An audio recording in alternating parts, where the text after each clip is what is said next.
Hello friends, welcome back to my channel. চলে এসেছি নতুন ভিডিও নিয়ে। আজ আমি আপনাদের অনুষ্ঠান বাড়ির মতো শুক্তো রেসিপি বানিয়ে দেখাবো।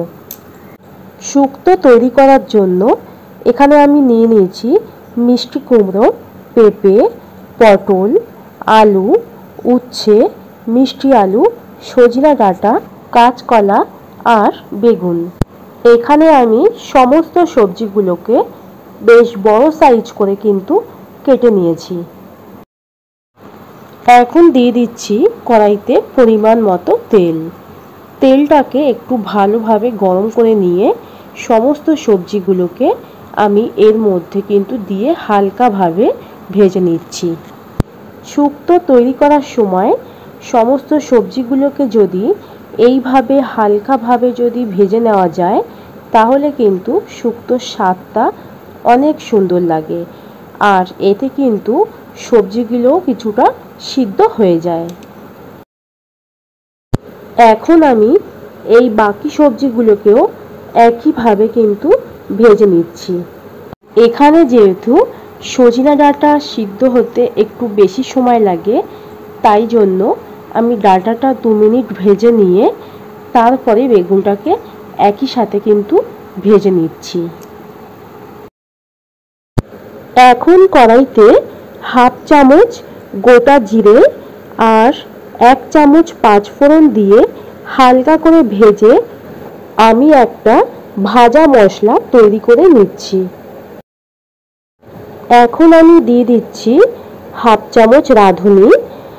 এটাও কিন্তু আমি হালকা আঁচে ভেজে নেব। তো এটা ভালো করে হালকা করে ভেজে নিয়ে আমি কিন্তু একটা ভাজা মশলা তৈরি করে নিয়েছি। আর এর সাথে কিন্তু আমি হাফ ইঞ্চির থেকে একটু বেশি আদা বেটে নিচ্ছি।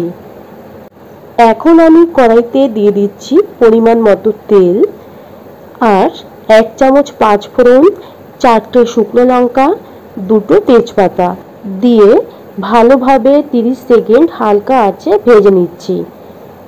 তারপর দিয়ে দিচ্ছি ভাজা সবজিগুলো। এখন দিয়ে দিচ্ছি পরিমাণ মতো লবণ। একটু নাড়াচাড়া করে নিয়ে দিয়ে দিচ্ছি এর মধ্যে পরিমাণ মতো দুধ। এখানে কিন্তু আমি গুঁড়ো দুধ জলে গুলে ব্যবহার করেছি। তোমরা চাইলে লিকুইড দুধও ব্যবহার করতে পারো। আর অন্যদিকে আমি একটা কড়াই নিয়ে সামান্য লবণ আর তেল দিয়ে এর মধ্যে কিছুটা বড়ি দিয়ে কিন্তু বড়িগুলোকে আমি হালকা লাল লাল করে ভেজে নিচ্ছি। শুক্তোর মধ্যে বড়ি দিলে কিন্তু শুক্তোর স্বাদটা দুর্দান্ত হয়। এখন আমি এর মধ্যে দিয়ে দিচ্ছি আদা আর রাঁধুনির পেস্ট মশলাটা।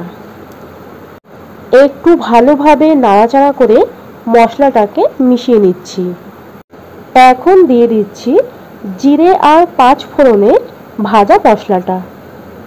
আমি এই শুক্তো রান্না রেসিপিতে যা যা মশলা অ্যাপ্লাই করেছি, তোমরা যদি এই সমস্ত মশলাগুলো অ্যাপ্লাই করো তাহলে কিন্তু শুক্তোর স্বাদটা পুরো অনুষ্ঠান বাড়ির মতোই লাগবে।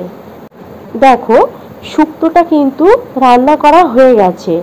এখন সব শেষে আমি এর মধ্যে 1 চামচ পরিমাণে ঘি দিয়ে ভালোভাবে কিন্তু একটু নাড়াচাড়া করে নিচ্ছি। রেসিপিটা যদি ভালো লেগে থাকে আমার চ্যানেলটা সাবস্ক্রাইব করে পাশে থাকা বেল আইকনটা অন করে দেবে। আর লাইক, কমেন্ট, শেয়ার করতে ভুলবে না।